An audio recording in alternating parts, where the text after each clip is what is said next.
Fernando. Bom, hoje é dia 30 de nove de 2014, 19h32. Estamos começando aqui. Tem um, tem um microfone aberto aí, tem que fechar, Fernando.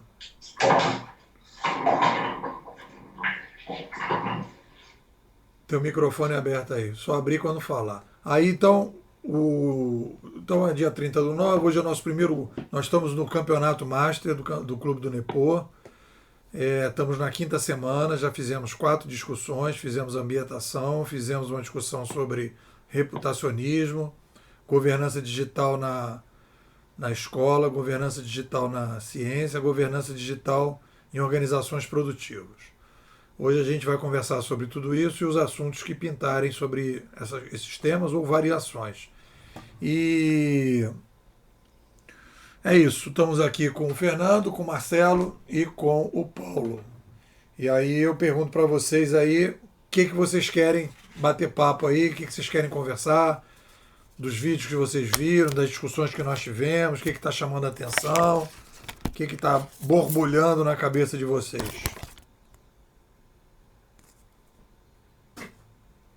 Quem quer começar? Todo mundo aí está com o microfone desligado. Tem que ligar o microfone quem quer falar. Quem quer falar aí? Então, vou. Fala, Paulo. Pode começar? Pode. Vou comentar uma coisa que eu nunca tinha escutado antes. E eu escutei. Escutei de várias pessoas. Até uma expressão que eu não conhecia, eu escutei de algumas pessoas durante o período da Rio Info lá, nas bordas de alguns eventos, não sei o que lá. Eu não sei se você já ouviu isso, o pessoal chamando de. Agora até esqueci a expressão. Inovação. Inovação aberta? Não. Lembrei. Inovação pragmática. Não, nunca ouvi. A descrição que o cara dá dessa expressão, eu vou até anotar aqui, antes que eu esqueça de novo. Não tem nada a ver com inovação, entendeu? As pessoas estão começando, quer dizer, como é que eu vou dizer? O povo 1.0 está tentando adaptar a situação de inovação, a questão de ambiente, de inovação, tudo isso, para o 1.0 mesmo. Entendeu? Quer dizer, o que o cara quer? Inovação pragmática para ele é alguma alteração, alguma maquiagem em produto ou serviço com que faça que esse produto ou serviço dele agregue um valor para um público final que não quer nada com ele. Isso aí é o que o Schumpeter chama. É, O Schumpeter chama isso de inovação incremental. Né? Hoje eu tive uma conversa com a Lília, vamos entrar nesse assunto então. Eu tive uma conversa com a Lília hoje que eu acho que foi importante, que foi a seguinte. Olha só, as empresas, você vai pegar isso no livro do Christensen, que é o Dilema da Inovação, que é um livro aí considerado um livro relevante de inovação. E esse livro, o que ele traz de interessante e de importante? Na minha opinião, óbvio, é que ele diz o seguinte, ele coloca assim, as empresas, ele não justifica, né? Ele não diz por quê, mas ele diz assim, as empresas, elas foram criadas, né? As empresas, eu acredito que até a chegada aí da internet, de maneira geral, o que você faz numa empresa? Você fala assim, pô, eu preciso fazer um sanduíche aqui no McDonald's. Beleza, como é que eu faço sanduíche aqui no McDonald's? Beleza, ó, faz assim, pega isso, pega aquilo, pega o pão, abre o pão, bota não sei o que, separa não sei o que, tem uma ordem, tem uma sequência, não sei o que, papá. Então eu crio a metodologia de fazer aquele sanduíche. Aquela metodologia fica registrada, né? Aí o próximo cara que chega, ele faz o treinamento, ele aprende a fazer o pão e eu começo a repetir aquilo em escala. Então eu vou fazendo aquilo em escala. Então as empresas, de maneira geral, elas são empresas que fazem o quê? Elas pegam um problema, elas criam um método de solução daquele problema, né? Elas repetem aquele método de solução do problema e reproduzem aquilo para gerar valor. Pô, beleza, super legal, bacana. E de vez em quando, o cara fala, não, olha só, cheguei à conclusão aqui que esse sanduíche aqui, se eu botar primeiro o alface antes do tomate, de repente eu economizo o tomate, eu não sei do que. Ah, então beleza, então vamos mexer nisso e tal. Então, isso é, isso são as empresas todas, a estrutura toda que estava funcionando, etc. Tal. Existe na sociedade hoje um surto de inovação. Ah, um surto de inovação. Todo mundo fala do surto de inovação, todo mundo fala de inovação, mas eu acho assim, vem cá, por que a gente tinha um ambiente mais fechado de inovação e agora tem um ambiente mais aberto de inovação? Que as coisas estão acontecendo. E eu explico isso, na minha opinião, é revolução cognitiva. No momento em que você oxigena a sociedade, você dá poder de mídia para gente que não tinha poder de mídia, né? Você oxigena a sociedade de ideias, você começa a abrir as possibilidades e pessoas que estão de fora do esquema das empresas começam a ter ideias, começam a se articular, começam a fazer projetos diferentes e começam a criar uma inovação que as pessoas não estavam acostumadas.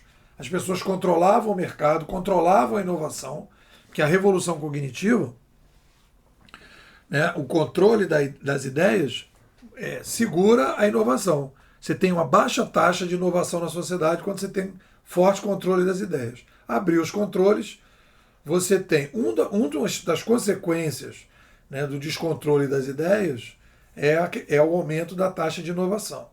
Então, quando as pessoas estão começando a falar de inovação, e você vai ver um conjunto de empresas que estão trabalhando hoje, criando aqui no Rio de Janeiro, no polo lá da Petrobras, estão criando. Estão criando. Quem é que está chegando aqui? Estão criando ambientes de inovação separados. Por que elas estão criando ambientes de inovação separados? E isso está passando a ser moda. Porque o ambiente que você tem dentro da organização, ele é um ambiente que pede um determinado tipo de pessoas que estão focados em resolver um problema, repetir aquele problema e manter aquilo daquela maneira. Quando você começa a ter esse movimento muito grande do lado de fora de mudança, as organizações se assustam com isso, né? Porque você não pode mexer na organização, naqueles processos. Aquele processo ali não pode mudar muito, porque se mudar muito, destrambelha. E se destrambelhar, o que vai acontecer? A organização perde valor, ela começa a não entregar os produtos, ela começa a ter problema de qualidade, então ela está jogando tudo para fora. E esse para fora, que é a tal da inovação disruptiva, a inovação de coisas novas, né, de coisas que a gente não pode fazer. Então, quando você ouve essa coisa da inovação pragmática, no fundo, eu interpreto isso como um sinônimo de inovação incremental. Nada além disso. É uma inovação incremental que eu pego os processos que estão dominados e eu faço pequenas mudanças nesse processo. Abrindo a janela aqui que esquentou. Então, esse é o modelo que tem trabalhado. E as coisas disruptivas, o pessoal está levando para o lado de fora. É mais ou menos isso que eu vejo aí dessa coisa que está falando de inovação pragmática. Não sei se bate com o que as pessoas estavam falando lá. Não, não era não, né, pô? Exatamente. Isso eu vi numa roda de empresas e instituições que exatamente estão nisso, entendeu? Estão meio que em fim de linha e insistem em seguir aquela... Sabe quando você está olhando o precipício e continua andando na direção dele? Sim. Era um grupo que você identificava de umas 8 pessoas, você identificava 7 que estão nesse caminho. E a outra que está olhando, entendeu? Está uns 10 passos atrás. Não vou ficar citando empresa aqui, porque de repente você também conhece, e não é nem o caso. Tá? Mas é isso. Empresas que estão nesse caminho percebem, sim, como o discurso todo, a conversa toda girava em torno do incômodo deles, com todas as inovações que acontecem, mesmo as que não são disruptivas. Tá? E o caso deles é não inovar nada, o caso deles é maquiar. Entendeu? E estavam lá na hora, chegando a essa nova expressão de inovação pragmática. Entendeu? Quer dizer, por que eu puxei o assunto? É bom para você falar isso tudo aí de novo e clarear a cabeça. Mas é porque eu tenho visto isso não só nesse ambiente bastante viciado, mas em outros ambientes e com outras empresas, às vezes até em sites, em projetos de site que pego para fazer esse tipo de coisa. As pessoas não entenderam muito bem. Elas ainda estão pensando em dar uma enganada, entendeu? Em dar uma disfarçada para ver se cola. E eu vejo isso até em empresas que já não são nem tão pequenininhas.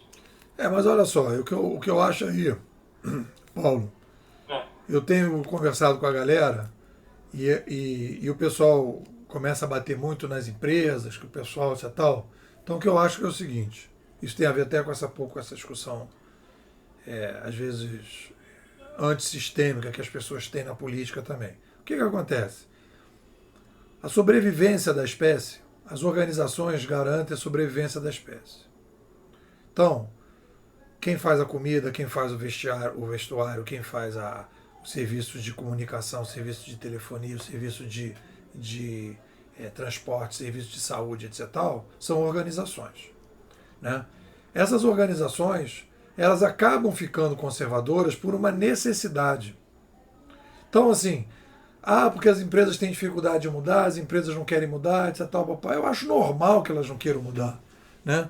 Porque elas estão ganhando dinheiro com aquilo, elas estão vivenciando aquilo. Eu acho que, poxa, eu entendo que o cara tenha receio, porque a cabeça do cara, a educação do cara, toda a escola foi preparada para um ambiente. Uma das características do ambiente que a gente tinha pré-internet era um ambiente muito estável. Tem mudanças e tal, mas não eram mudanças na natureza que a gente está vivendo hoje, de setores inteiros caírem ao mesmo tempo, né? Estruturas todas mudarem de uma hora para outra, mudanças de paradigma muito intensas. As pessoas não estão preparadas para isso. Então a gente tem que ter uma certa, digamos, paciência, né? De entender que isso é um fato na cabeça das pessoas, quando você coloca essas coisas todas, as mudanças e tal. O problema é que quando eu faço uma discussão em sala de aula sobre aquela discussão que a gente fez também no primeiro campeonato, percepção e realidade, a maior parte das pessoas, uma boa parte, não digo a maior, mas uma parte razoável, tem uma tendência a achar que a realidade é algo combinado. Então, assim, se a gente combinar que não vai chover, não vai chover. Se a gente combinar que o mercado é isso, o mercado é isso. Se a gente combinar que a inovação é isso, a inovação é isso. Então as pessoas acham que a vida, né? Porque aí vem aquela dificuldade, a pessoa não entende nunca que toda combinação, no fundo, é uma percepção coletiva sobre algo que não foi combinado com esse algo. A vida não combina as coisas com as pessoas. A vida é a vida.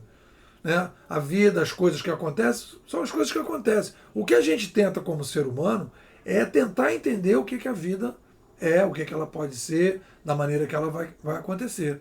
Né? Então, essa coisa que a gente está vivendo aí de mudança muito grande de paradigma é que as pessoas acham que tem controle sobre tudo isso e as pessoas não têm esse controle. Então, o que acontece? A pessoa acha, tem aquela onipotência de achar que combinando o que o mercado vai ser, combinando com todos os concorrentes, vendo que os concorrentes estão fazendo, eu vou estar bem. Né? Só que, aí que eu digo, a gente tem trabalhado com a estratégia dedutiva. Só que, o que acontece? O mercado hoje, ele tem novos concorrentes que não estão dentro do escopo que o cara está pensando. E às vezes não é nem só um concorrente que vem competir no mesmo mercado. É um cara que entra com uma outra proposta, criando um outro modelo de solução de problemas, que simplesmente ele cria um novo mercado. É o caso, por exemplo, agora dos caras que estão lançando esse Uber que está matando o táxi. Não estou dizendo que vai vingar ou não, mas é um exemplo desse tipo de coisa. Né? Então, a gente está discutindo aqui o táxi, está discutindo o táxi e tal, vem o cara e diz assim, não, vou acabar com o táxi. Então é um negócio que, o cara nunca imaginou na cabeça dele que, podia ter uma possibilidade de acabar com o táxi. O próprio táxi não existir mais. Não estou dizendo que vai acabar, eu acho que não vai. Né? mas existe uma nova concorrência que passa a acontecer ali. Então, esse tipo de coisa é uma coisa que é a realidade. Se a gente fosse fazer consultoria para uma empresa de. Se a gente fosse fazer consultoria para uma empresa de cooperativa de táxi, se a gente não tivesse com essa visão mais ampla, a gente não ia ajudar os caras, né? A gente já está fazendo uma inovação pragmática, né? Só que toda inovação pragmática eu ia melhorar a telefonista, botaria ela no fonoaudiólogo, né? Daria um curso de capacitação para ela, botaria uma outra central mais sofisticada e, pô, depois ali de um ano, simplesmente a central de telefone estaria sendo descontinuada. Então você vê que o cara está fazendo uma inovação pragmática ou incremental, só que o mercado do outro lado está matando aquele modelo. Então a gente hoje está vivendo num mundo em que há uma necessidade de mudança na maneira de pensar os problemas e há uma necessidade de mudança de como pensamos estratégia. Eu tenho trabalhado com esses conceitos, a gente conversou um pouco sobre isso, de estratégia indutiva e estratégia dedutiva. A gente tem que caminhar para uma estratégia dedutiva, né? Em que a gente não trabalha mais em cima dos fatos concretos, você vai ter que trabalhar em cima de conceitos. Aliás, eu acho que isso caminha também, hoje eu estava falando, respondendo para o pessoal dos iniciantes, isso também funciona para a escola. A escola hoje tem que fazer uma mudança de uma escola que trabalhava com um modelo de escassez da informação para uma escola que vai trabalhar com abundância de informação. A cabeça de quem trabalha com abundância de informação tem que ser uma cabeça muito mais filosófica e teórica do que uma cabeça que trabalha com escassez de informação.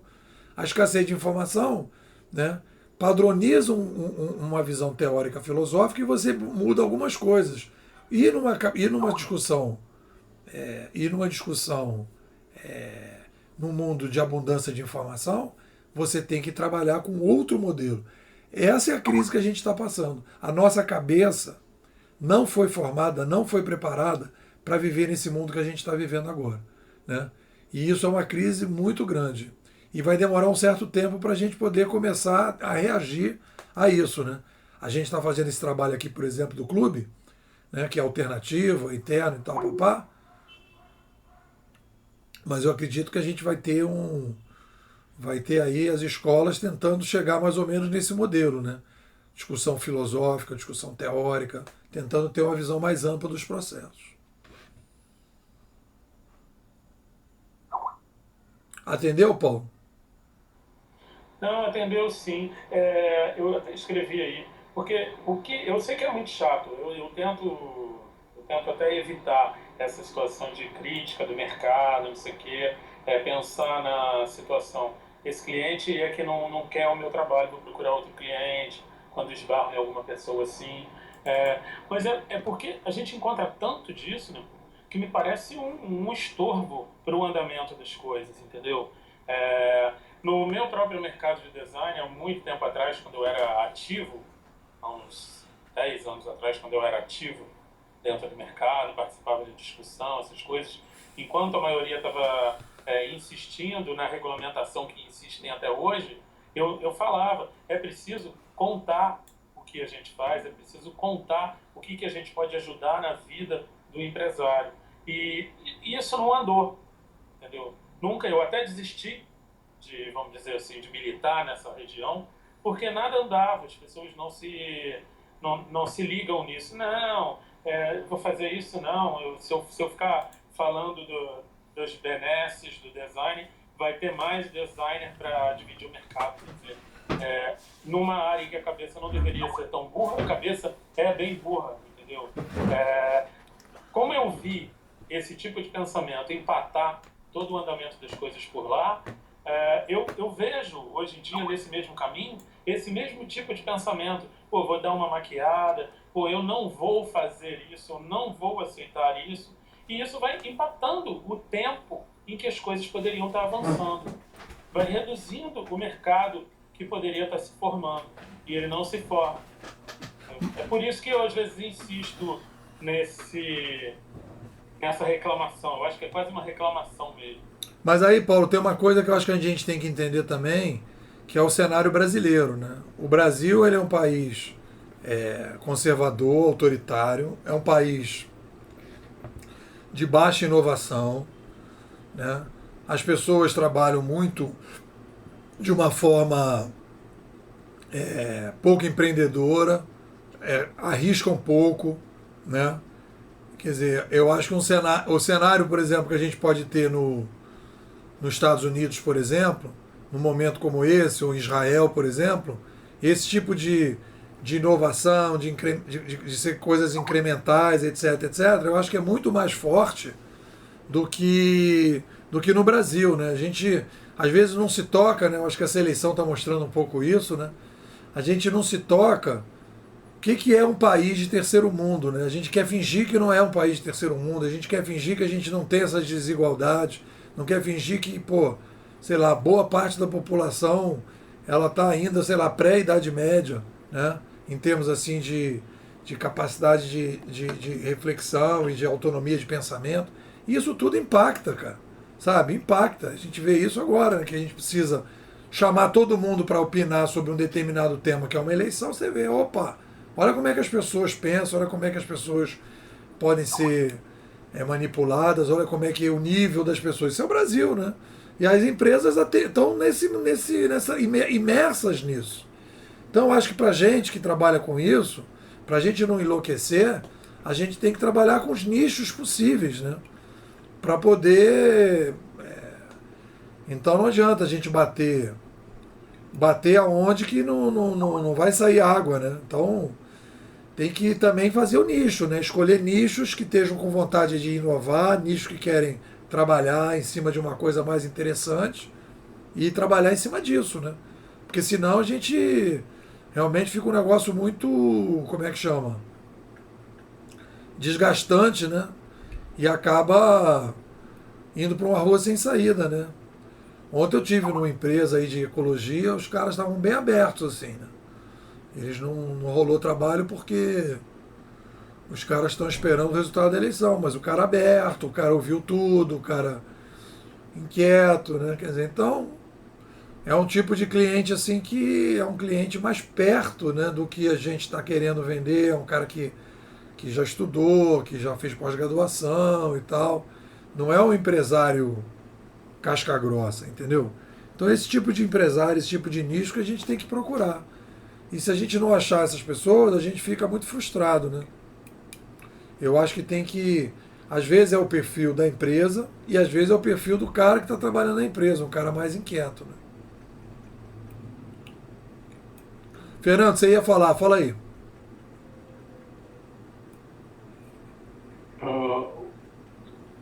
Gente, o negócio do mercado. Primeiro, boa noite, né? Eu tive um pouco ausente das primeiras discussões, mas esse assunto do mercado, eu vivo isso mais ou menos há uns 40 anos. Né? O Brasil tem esse problema, tem essa dificuldade que o Nepo está fazendo. E tem épocas em que o mercado é tão depressivo, que eu evito ler jornais, para não me contaminar com esse clima ruim, né? Com esse ambiente ruim. E agora, eu, como já fui empresário, como a maioria de vocês também o é, né? Eu fico imaginando os empresários na atualidade como é que não estão se sentindo. Você falar hoje com o empresário, olha, vamos investir, vamos criar, vamos desenvolver, vamos inovar, eu acho que não tem um clima para isso não. Salvo algumas raras exceções que estão se preparando para sair lá do fundo do poço. Estou imaginando que nesse momento estamos chegando no fundo do poço e lá à frente consegue vislumbrar alguma coisa para investir. A gente tem que, eu acho que a gente tem que trabalhar com um diagnóstico de cenário, para a gente poder ver o momento em que essas aplicações, essas inovações podem ter maior fertilidade. É isso que eu penso. Eu acho que bom, a gente primeiro ontem aconteceu exatamente isso, né? O cara, ele estava esperando a eleição, né? Assim, tendo uma visão assim bem pessimista, né? Se tiver uma continuidade, né? E talvez até sem investimento. E eu tive conversando com o cara também hoje pelo telefone. que tem uma irmã que trabalha no mercado aí, nessa área financeira, falando isso. Está todo mundo segurando, né? Eu acho que a gente vai ter um baque muito grande em 2015, né? Vai ser um ano muito difícil. Tá Mais tentando, um perdido. tá tentando sair assim, ver alternativa e tal, mas vai ser um ano muito complicado, vai ser um ano difícil, vai ser um ano, sabe? Vai ser um ano assim que as pessoas estão muito desanimadas, sabe? Eu acho que assim, a pior coisa é isso. A pior coisa é o desânimo. Porque, por exemplo, se você tiver assim, se o Brasil tivesse uma situação do tipo assim, olha só, aconteceu um terremoto, não tem desânimo. Aconteceu assim uma geada, matou lá, não sei o quê, não tem desânimo, entendeu? Tem assim, nego chateado e tal, mas não é desânimo, né? Não é uma coisa que desanima as pessoas. Agora, você vê uma série de situações, vê uma coisa complicada, sabe, um país que, pô, tá ali e tal, você vê uma campanha dessa aí, um nível que, pô, os caras fazem, pô, um negócio, uma coisa de uma grosseria, de um cinismo, de uma coisa assim baixíssimo, né? Assim, uma coisa assim quase paraguaia, né? Africana, né? Assim, uma coisa, não desmerecendo o Paraguai nem a África, né? Mas aquele estereótipo mesmo, né? Essa coisa assim, baixo nível mesmo, assim, de chapa de sindicato, do sindicato, sabe? Dos rodoviários da minha época que eu fazia movimento sindical, sabe? Aquele negócio assim, pô, que você sabia que era um negócio todo, não tinha nenhum tipo de ética, nada. Pô, então tu vê tudo isso, né, cara? E aí você vê que a coisa faz sentido, as pessoas acham que é isso mesmo e tal, e estão dando força. Cara, as pessoas, sabe? E aí as pessoas falam assim, cara, não estou vendo uma luz no final do túnel. E aí você começa a... Eu tenho amigos meus, cara, eu não sei se eles vão falar isso, né? Mas tem muita gente falando de sair do país, né, cara? Que nem aconteceu na Venezuela. Eu não acho que o Brasil vai chegar ao ponto da Venezuela, eu tive pensando nisso. Acho que a gente não vai chegar a esse ponto, né? A gente não vai chegar ao ponto da Venezuela porque eu acho que as condições que aconteceram na Venezuela, elas são... é, algumas coisas são diferentes, né? Eu acho que a Venezuela, a gente teve uma sorte em relação à Venezuela, por incrível que pareça, porque eu acho que o Hugo Chávez gostava mais de poder do que de dinheiro. E no nosso caso aqui, o pessoal gosta mais de dinheiro do que de poder. Né? No poder no sentido ideológico, né? De querer, assim, ser o líder do século. Né? Então eu acho que a gente, de alguma forma, ficou um pouco vacinado contra uma doutrinação, assim, em larga escala, como aconteceu na Venezuela. Acho também que o exército na Venezuela teve um papel que a gente aqui não tem, né? Eu acho que os venezuelanos lá, o Chávez saiu do modelo, ele veio do exército, né? Então ele tinha muita gente do exército, aqui não tem. E o Brasil tem uma diversidade, né? Tem uma coisa maior e tal, então a coisa não vai ser tão como eu estava imaginando a princípio, né? Acho que é uma coisa assim mais próxima da Argentina com a Bolívia do que com a Venezuela. Mas a gente está entrando aí, se a Dilma ganhar, a gente vai entrar aí num cenário muito negativo, muito negativo, né? E o que eu digo, não é um cenário negativo, eu acho assim, economicamente tem saída, do ponto de vista assim, do que pode ser feito. A gente tem, do ponto de vista assim, institucional, tem coisas que dá para fazer. O problema que eu acho que existe hoje, que tá assim, tomando conta das pessoas, assim, que é a questão mesmo da confiança, da credibilidade. Assim, tá um baixo astral geral, entendeu? Baixo astral geral. E isso, em termos de negócio, é péssimo, né? Porque ninguém vai querer fazer nada, as pessoas estão com raiva, estão chateadas, né, cara? Então a coisa ficou meio complicada. Marcelo, fala aí.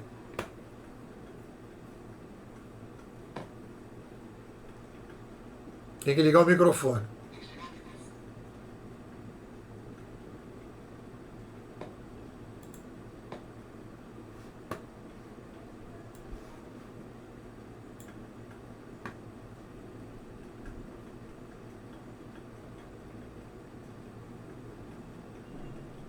Tô te ouvindo não.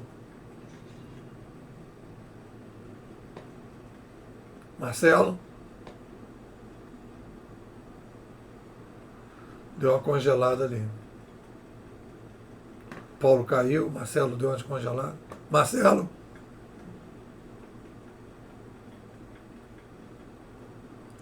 Paulo voltou. Não, Paulo não voltou não. Não? Não. Marcelo morreu.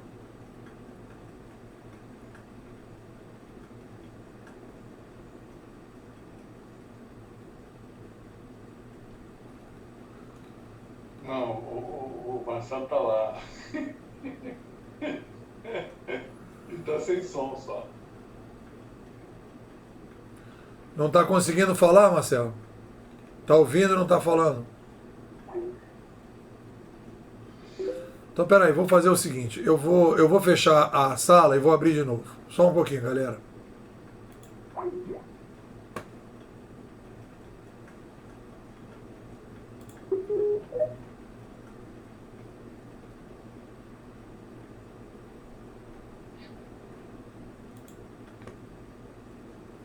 Pronto, Fernando entrou. Marcelo tá aí, né? Marcelo? Acho que o Marcelo tá com problema de áudio. Então, se você tá com problema de áudio, Marcelo, faz o seguinte, bota a tua pergunta aqui embaixo e aí eu respondo aqui a partir da tua pergunta embaixo. O Paulo caiu mesmo.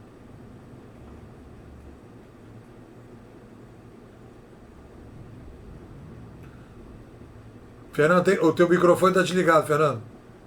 O Alex está tentando entrar. Não, eu que chamei ele. Ah.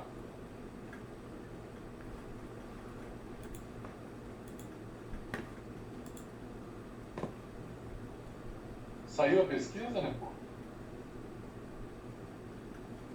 Saiu a pesquisa? Saiu, cara. E aí? O Aécio encostou na Marina, tá 20-25.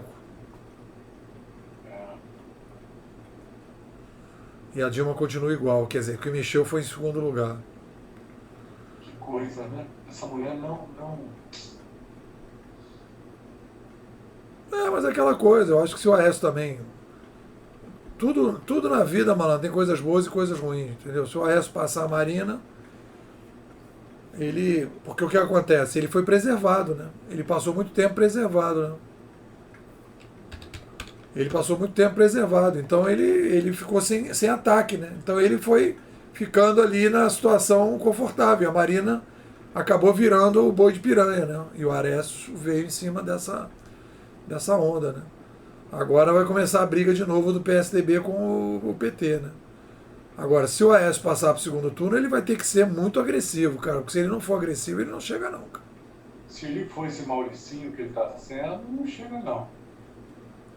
Porque os caras jogam muito pesado lá. Não é aquela coisa, meu irmão. Aquela coisa é o seguinte, você vai fazer você vai brigar com o outro, né?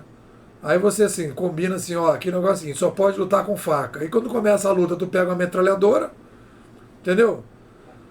E você diz, não, problema nenhum, cara, aqui a briga é essa, é metralhadora, mas a gente não combinou que é faca, não, aqui não tem negócio de faca não, cara. Vale tudo, né, cara?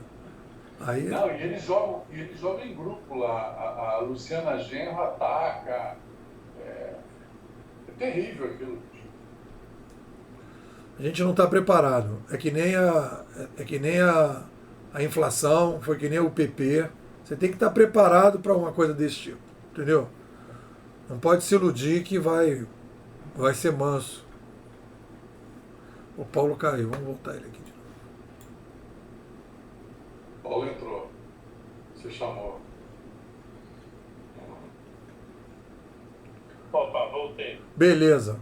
O Marcelo que está agora desaparecido. Marcelo sumiu. Tá aí de novo aqui.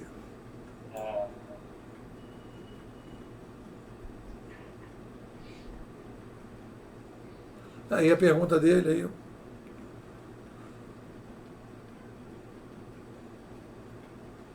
Grande Paulo, agora sim, hein? Beleza, hein? Agora tá com tudo. É que quando tem pouca gente, botar o vídeo. Quando tem pouca gente, o vídeo fica tranquilo. Não pode é quando tem muita gente, aí fica melhor, né? Vou até salvar isso aqui, para poder usar aqui no momento bom de usar aqui Bom, então vamos voltar, vamos continuar aí, deixa o Marcelo lá e tal, babá. Qual é a outra questão que a gente pode conversar aí?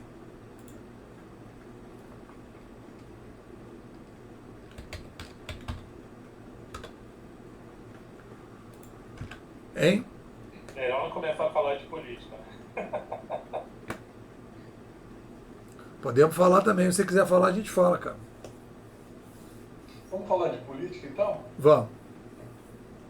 Então vamos falar de cenários políticos, né? Eu gosto muito desse tema. Vamos fazendo um brainstorming aí nos cenários.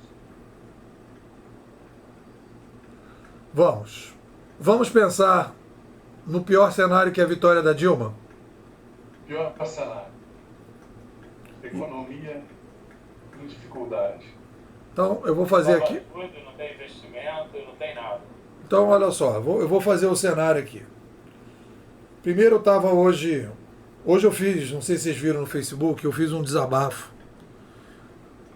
E eu fiz um desabafo, foi uma coisa muito emocionante para mim, porque eu estava engasgado, cara. Estava engasgado, porque eu me envolvi muito com a Marina, que é uma pessoa muito do bem, né? Para fazer a proposta de democracia digital, que é um negócio nosso aqui, do nosso grupo, da nossa discussão. Fiz a discussão com ela, fiz as palestras, a gente conseguiu botar no programa, um esforço danado para colocar esse tema no programa, etc, etc. E tá lá no programa, Cidadania Digital, criação de uma secretaria ligada à Presidência da República para implantação de democracia digital. Então, bacana, né? Então fomos para a campanha com o programa, com todas as dificuldades, com todas as coisas que tiveram que ser feitas de arrumação, para fazer a discussão do programa na eleição.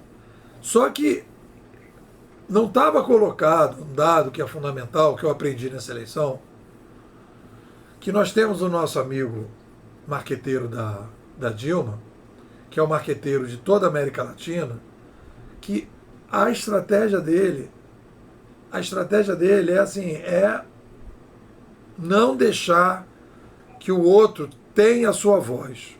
Esta que é a estratégia. Eu crio a sua voz, eu crio a sua imagem e eu me aproveito, quer dizer, e já vai toda uma estratégia, né, de tempo de televisão, etc, tal, para eu construir essa sua imagem. Então as pessoas hoje estão votando numa imagem que foi construída por uma terceira pessoa. Aí o cara vai dizer, mas que purismo, etc. Olha só, uma coisa é eu chegar e dizer assim, o Aécio é um cara que tem uma tendência à privatização, né? O Aécio é um cara que em Minas não fez direito à governança dele em Minas. Então eu estou tentando fazer uma visão dele negativa, mas baseado num fato. Eu posso pegar um fato que aconteceu e distorcer um pouco. O que eu não posso é inventar um fato completamente do nada. Eu não posso fazer isso. Isso é inconstitucional. Entendeu? Porque o que eu estou fazendo? Quando você tem uma liberdade de expressão, a liberdade de expressão pressupõe que você tenha voz. E quando eu não permito que você tenha voz, ou que eu distorço a sua voz, eu estou tirando o seu direito de ter a sua expressão. Então esse é um problema que mexe naquela cláusula da Constituição que é livre o direito de expressão de todo mundo. E isso, nesta eleição ou na próxima eleição, tem que ter aí uma equipe de 40 advogados entrando na justiça, levantando isso como questão, como bandeira. Se a legislação não é clara, tem que clarear isso na legislação. Isso não pode acontecer. Não pode.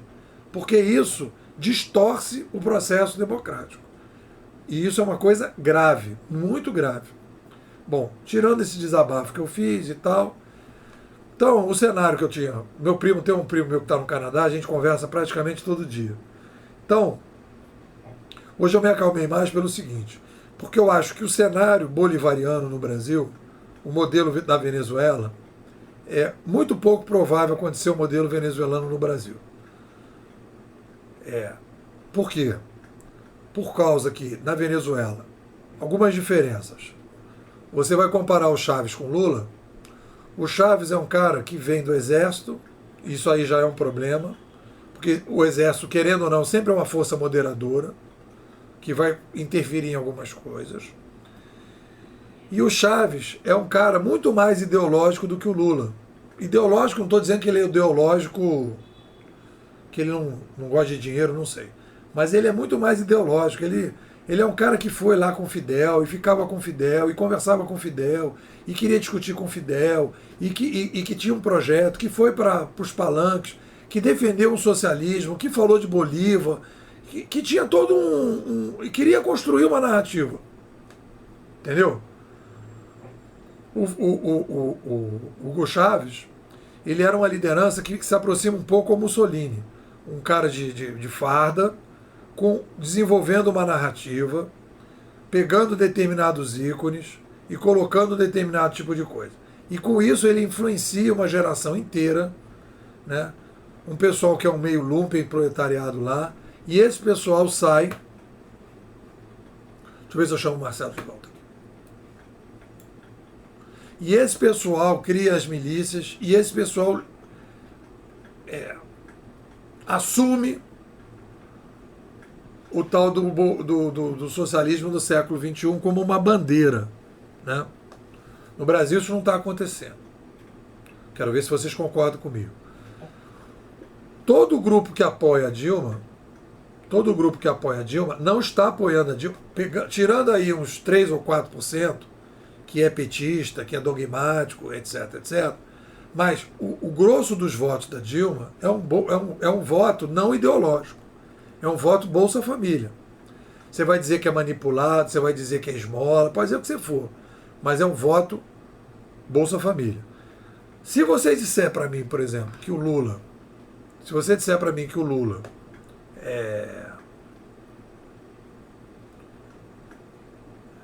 adorado por essas pessoas, ele é adorado por essas pessoas. Mas repara a diferença em relação ao Chávez. O Lula é adorado enquanto ícone. O Lula não tem uma narrativa que propõe o socialismo do século XXI. O Lula está muito mais para um terninho, um charutinho, uma pescaria com a dona Marisa, tá entendendo? Então ele não está levando para essa galera um discurso que é o discurso do socialismo do século XXI. Ele não se coloca dessa maneira. Então o cara que está votando hoje, esse povão que está elegendo a Dilma hoje, que é mais ou menos 28 milhões de pessoas, é um cara que você pode dizer que tem um cartãozinho que está dizendo, olha, a Dilma está me dando esse cartãozinho. Amanhã, se outro der o cartãozinho, por acaso ganhar um outro, então agora é fulano que me deu um cartãozinho. Isso é muito bom para o Brasil. Entendeu? Porque a gente não tem um problema do fundamentalismo de massa. O fundamentalismo do Brasil é restrito a esse grupo que está aí, os 30 mil cargos de confiança do governo. Então isso é uma diferença muito grande em relação à Venezuela. O que eu acho que a gente vai se aproximar, o que eu acho que a gente está mais parecido é com a Argentina, com a Cristina Kirchner. Está entendendo? Acho que a gente é mais próximo da Argentina, sendo que a gente tem uma diferença da Argentina. O PT aqui é mais organizado do que o partido lá da Cristina na Argentina. Então eu diria que a gente está mais perto da Bolívia e da Argentina do que do cenário da Venezuela. Para a gente ter um cenário igual ao da Venezuela, a gente teria que ter esse projeto socialismo no século XXI enraizado na massa, as milícias que tem na Venezuela, e a outra coisa também que a gente deveria que ter, parte do exército, ou grande parte do exército envolvido, engajado no projeto do governo. E no Brasil isso não está acontecendo, ao contrário. O exército aqui está bem se manifestando contra esse modelo. Então, assim, os limites estão mais, sabe, eu acho que a coisa aqui não é tão igual. Essa é a minha opinião, queria saber de vocês.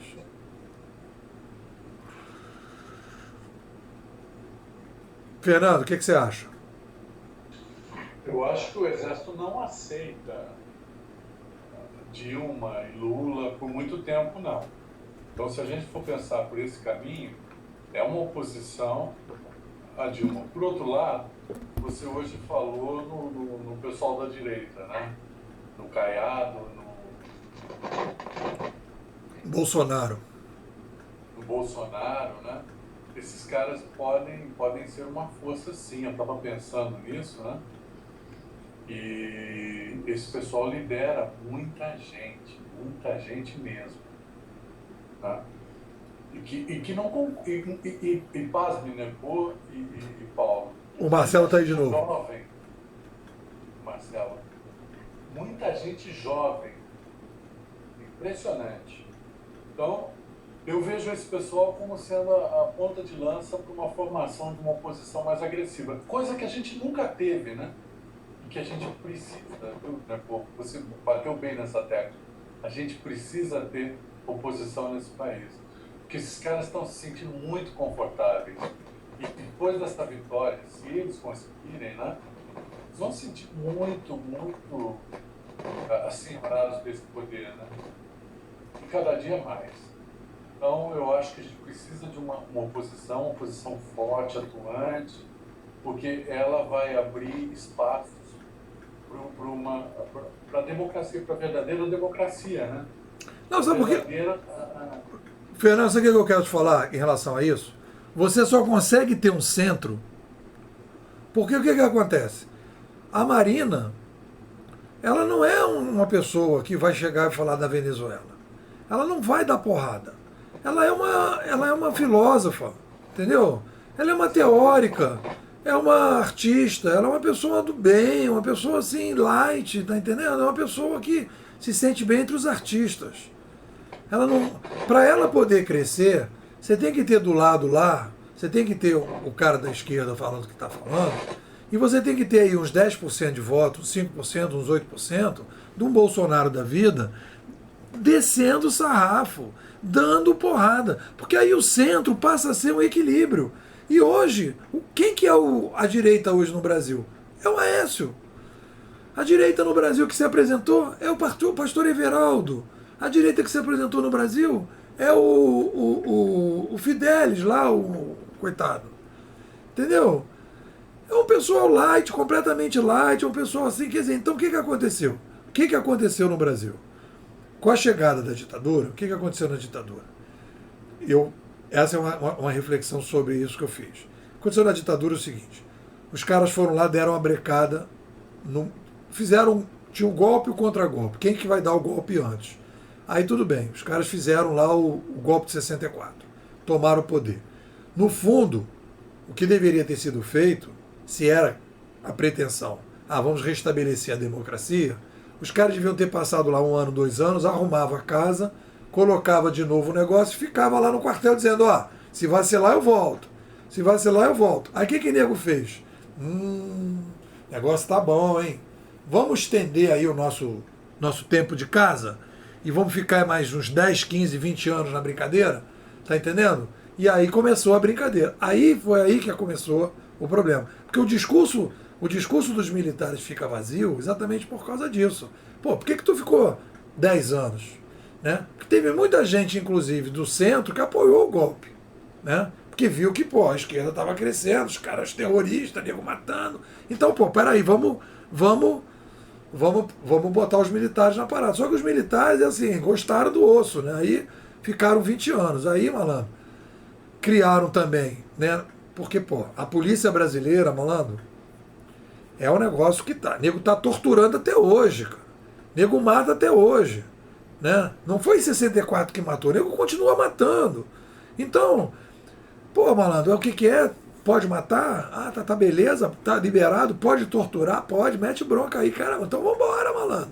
Tá entendendo? E vambora. E sai matando, sai torturando, sai.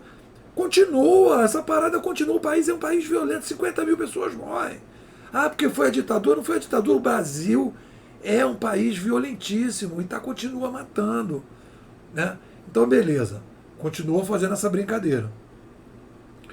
Então, o que aconteceu? Houve um recuo da discussão dos militares, houve um retorno para os quartéis e houve aí um trabalho muito bem feito, natural, de resgate da democracia, que todo esse pessoal mais heavy, mais pesadão, foi pro canto. Não tinha muito espaço. Ninguém queria nada com esses caras. Né? Só que agora está tendo uma mudança. Eu percebo essa mudança. Né? Hoje há uma reavaliação do golpe de 64, porque a gente vê que esse pessoal que dizia que queria a liberdade do Brasil, que queria tudo de uma boa, né? Que queria que todo mundo ficasse numa boa, a galera também não estava de florzinha na mão, tá entendendo? O nego não estava chegando de florzinha. Aí, galera, tá todo mundo chegando de florzinha aqui, todo mundo quer. Não, a galera o nego queria também chegar junto e, pô, tomar conta, né? E vamos fazer aqui a nossa ditadura. Já que eles querem fazer a dele, vamos fazer a nossa. Então a galera, e aí a gente vai vendo o dia a dia como é que a coisa está se desenrolando, a galera tá aí, você tá vendo como é que é, o cara quer controlar a mídia, o cara quer aparelhar o Estado, o cara quer se dar bem e tal. Então, eu escrevi outro dia lá no negócio, os heróis não são tão heróis assim. Os mocinhos que ficaram, que a gente falou assim, pô, anistia, traz os caras de volta, bota os caras de volta para cá, todo mundo satisfeito, os caras, os nossos líderes lutaram pela liberdade, que bom, chegaram, vamos todo mundo para o aeroporto, ok, mete faixa, papelzinho picado. Malandro, os caras não são assim, esses heróis todos que a gente estava imaginando. Eu acho que hoje está havendo uma desconstrução dos nossos heróis, porque liberdade, né, o cara tem uma outra concepção de liberdade. Liberdade é a minha liberdade, é a minha democracia. Eu que vou dizer para você como é que é a minha democracia. E a minha democracia é a seguinte, eu tenho a minha ideia, que eu não mudo, e você se adapta à minha ideia. Essa que é a democracia que o cara está querendo impor.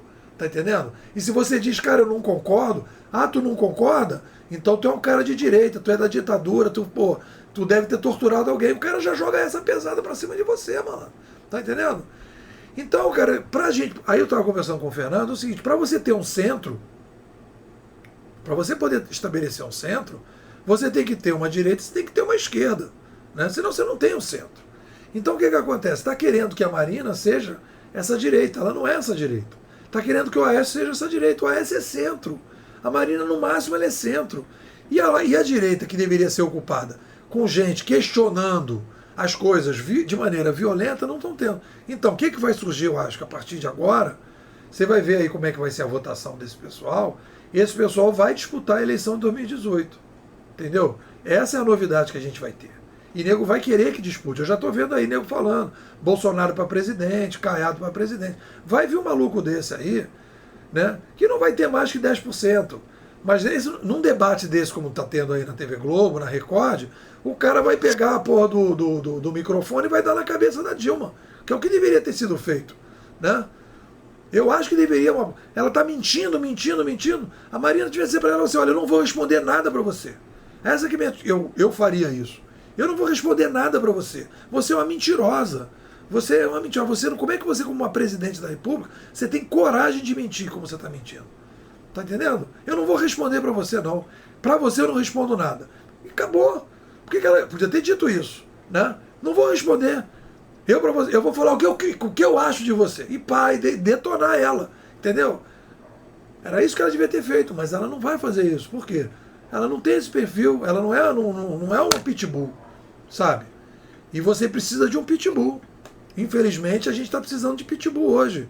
Você precisa de um pitbull para dizer que esse marqueteiro da Dilma é o marqueteiro que for marqueteiro do Chaves, que for marqueteiro do Maduro, para dizer que na Venezuela tem 60% de inflação, todo mundo está saindo do país, que tem uma pandemia de violência. Tudo isso está acontecendo, né? E a gente que é centro, eu hoje sou centro, e não me sinto representado, porque a Marina não é centro. Ela está tentando ser centro, mas não consegue. Não deixam ela ser centro, tá entendendo? Ela só poderia ser centro se tivesse essa galera. Essa galera vai ter que surgir, e o pessoal está pedindo para surgir. Então, isso é uma novidade que eu vejo que vai acontecer agora. Porque o PSDB, o pessoal queria que o PSDB fosse essa novidade, e não é. Fala, Paulo. Pois é, eu concordo. Eu só acho que o PT ocupa dentro dessa sopa que você colocou, Marina, Aécio e PSDB, tudo isso, o PT ocupa a posição mais de direita. Por quê? Exatamente porque eles que querem fechar, eles que querem trancar, eles que querem reter o poder. Eles controlam a imprensa já, né? A gente não tem nenhuma notícia da Venezuela aqui. É como se a Venezuela estivesse em outro planeta, em outra dimensão astral. Ninguém fala da Venezuela. Entendeu? Não tem nada, nada. E aquilo que você estava falando, não existe nenhuma oposição, cara. Isso é um absurdo. Esses debates são absurdos. Porque, cara, cada um fala o que quer, responde a pergunta que quer, se não quer responder, não responde, e pega e fala do outro assunto lá atrás que o tempo não deu. Tá tudo muito errado. E ninguém consegue. Não tem um partido que faça oposição e ataque. Ataque, eu não digo nem atacar do jeito que o PT ataca, porque eu acho que isso não existe, não é para ser feito assim. Mas o que você colocou aqui agora, que a Marina deveria ter feito, é isso que deveria ter feito. Já que ninguém responde pergunta, eu também não respondo pergunta sua, porque você é isso, assim, assado, frito, cozido. E eu vou falar aqui de outra coisa. Ou eu vou perguntar para outra pessoa, também não pergunto para você para mim não existe. Mas não tem ninguém que faça isso. E os próprios esquemas dos debates são exatamente iguais e obedecem o que eles, candidatos, na verdade todos eles, né, querem que seja. Eles querem que seja assim, porque assim eles é que dominam aquele teatrinho ali. Eles gastam aqueles minutinhos falando o que eles querem da forma que eles querem. A desatenção da população com a política é imensa. Conheço muito pouca gente que gosta, que realmente consegue assistir um debate. É cansativo você assistir um debate daquele. Ver uma propaganda política, então, nem se fala, não dá. Mas o mesmo debate é cansativo, cara. Porque não tem exposição de ideias, não tem nada. É só um eterno, se você der bobeira, eu acerto uma bola de lama na tua cara. Entendeu? É só isso o tempo todo. E eu acho que a mudança disso, mais até do que um candidato de direita, se fosse legal o Bolsonaro, né, no meio do nosso ali, tacando o terror do negócio, tem que passar por uma mudança desses aspectos. Os debates têm que ser feitos de forma diferente. Entendeu? Tem que haver perguntas e respostas. Como eles não têm a capacidade, a educação de trocarem perguntas e respostas, que o debate se concentre em perguntas para eles, para que eles respondam. Não, teve isso também, no pô. No bloco todos respondam, mas não aquele jornalistazinha que fica fazendo perguntinha que provavelmente as assessorias já aprovaram. Botar o internauta, né? Pois é. Bota o povo para perguntar. Né? Você vê, na presidência não teve, no debate da presidencial, não teve Twitter, só nos governadores, não é? Por quê? Porque provavelmente ninguém aprovou, ninguém quis dar a cara a tapa ali, sabe lá o que o cara vai perguntar da rua, e eu não vou saber responder. A Dilma é a primeira a não aprovar, porque ela só responde o que tiver no papel sim. Eu vou falar uma coisa para você. O que você colocou, que eu acho que é uma coisa importante, quando você falou o negócio que o PT é de direita, o que eu acho que a gente tem é o seguinte. Eu acho que tem uma conceituação para a gente trabalhar agora no século XXI, que eu acho que é muito interessante que você falou, e eu acho que a gente tem que realmente sair dessa discussão de esquerda e direita. Eu acho que é o seguinte. Eu acho que a gente tem uma discussão que é a seguinte. Vê se vocês concordam comigo. Eu acho que a gente tem o fundamentalismo e você tem pessoas abertas ao diálogo. Eu separaria as pessoas nesses dois polos. Tá entendendo? Então, o que eu chamo de fundamentalismo? O fundamentalismo é alguém que diz o seguinte: qual é a gravidade do fundamentalismo? Porque foi um outro conceito que eu cheguei nessa eleição, que eu não tinha esse conceito. Claro, eu não considerava o PT um partido fundamentalista. Né? Hoje eu considero o PT, a coisa mais grave do PT é o fundamentalismo de algum... Quer dizer, vamos separar bem. Existe uma cúpula que tem ali um interesse ali bem, digamos, pragmático, né? Um interesse bem pragmático, e tem uma outra galera embaixo que são os fundamentalistas que dão suporte aos pragmáticos. Né? Então o que acontece? Esse fundamentalismo é um fundamentalismo, por isso que eu tirei todo mundo do meu Facebook. Porque é um fundamentalismo sem diálogo. Não há um debate. Completamente sem diálogo. Não há um debate. Porque o que acontece? Eu sei, eu falo isso porque vocês sabem que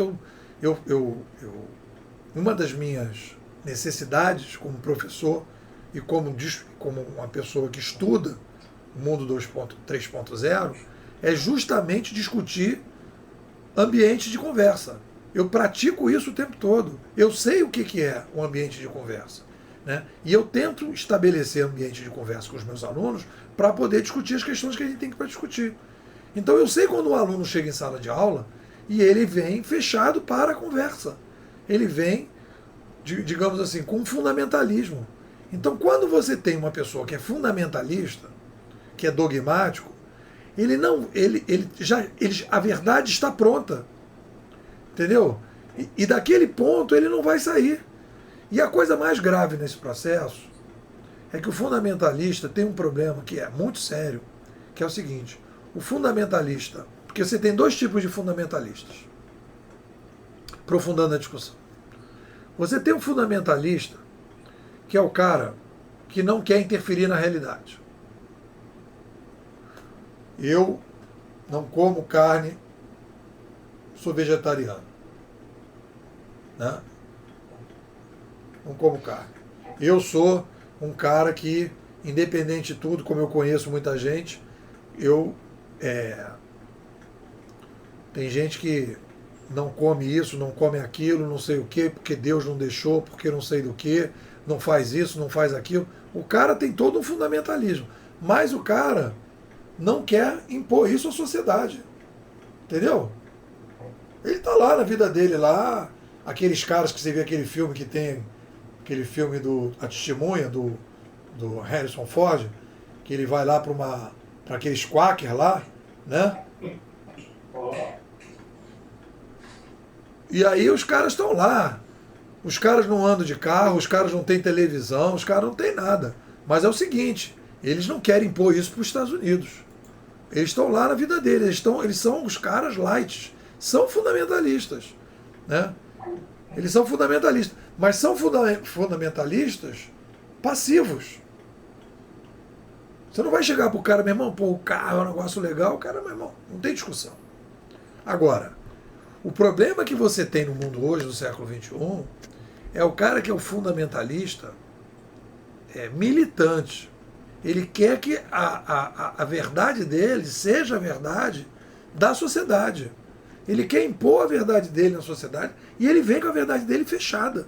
É o cara que joga bomba não sei aonde, é o cara que quer impor num país lá que todo mundo tem que andar de véu e que todo mundo tem que isso, todo mundo tem que aquilo. É o fundamentalismo querendo reger a sociedade como um todo, que aí já começa a entrar na história, né, de quase um totalitarismo, que você quer dominar e você quer estabelecer aquilo que você acha que é o melhor para todo mundo.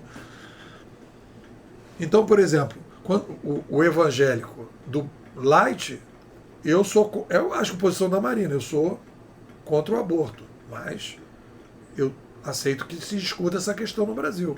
O outro, que é a bancada evangélica, diz: não, nós não vamos deixar essa discussão passar, nós não vamos deixar que isso aconteça no país. Né? Aí você tem um fundamentalista, que você quer impor o que você acha para o país. Né? Meu irmão, se você não quer fazer o aborto, tudo bem, o problema é seu. Agora, se o outro quer fazer, o problema é dele, você não pode interferir no outro. Né? Mas o cara quer interferir no outro. Bom, então, esse fundamentalismo é um negócio sério e grave. Grave, esse fundamentalismo. Por quê? O cara, ele não permite o diálogo, ele não está aberto ao diálogo, ele não está aberto à conversa. Isto está acontecendo no Brasil. Está acontecendo entre os meus amigos. Está acontecendo no Facebook. As pessoas entram para dizer o que é a verdade, como é que tem a verdade. Eu, por exemplo, eu tenho algumas coisas, alguns princípios. Uma das coisas que que eu não acho que é fundamentalismo, que eu amadureci, que eu acho que não deve haver preconceito de classe. Eu acho que o preconceito contra a homofobia, contra os homossexuais, o preconceito contra os de raça, os preconceitos de classe, na minha opinião, são preconceitos que não devem ser estimulados. Porque o que acontece? Você avalia uma pessoa não pelo que ela é, mas pela posição social dela, pela cor, pela opção sexual dela. E isso você transforma uma pessoa num objeto.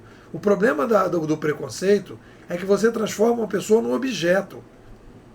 Esse é o problema do preconceito. E por isso que ele é uma coisa tão danosa. Porque você tira da pessoa a capacidade de ter suas ideias, de ser uma pessoa, para você objetivar aquela pessoa. Você cria um problema. E eu acho que isso é uma coisa que o fundamentalismo classofóbico que a gente tem hoje na sociedade está criando. Você está criando um preconceito de classe, e se você disser que você tem algumas ideias que o cara acha que faz parte daquela classe da qual você tem preconceito, você passa a ser o inimigo dele. Foi o que aconteceu nessa eleição. Falem. Eu acho que nós estamos num momento em que está surgindo aquilo que a gente viu no início do nazismo, tá? O ovo da serpente. A gente está diante desse totalitarismo que está inerente nas pessoas, que a gente acreditava que não houvesse, né? Aparece, está surgindo assim, e isso tem preocupado muito. Isso me tira o sono, né? Me deixa angustiado. E o pior é, você está me dando uma visão, mas eu acho que esse ovo da serpente está embutido na sociedade já de uma forma muito mais... já está incrustado dentro da nossa cultura. Esse totalitarismo que a gente está falando, esse fundamentalismo agressivo que a gente viu no Facebook, que a gente vê no Twitter, isso aí é uma amostra muito clara de que a gente está diante de bases de nazismo. É o que eu acho. Paulo, fala aí. Pois é, esse negócio do totalitarismo aí, eu concordo com o Fernando em parte. Acho que isso faz um pouco parte do lado ruim, né? Tem os seres humanos e tem o ser humano.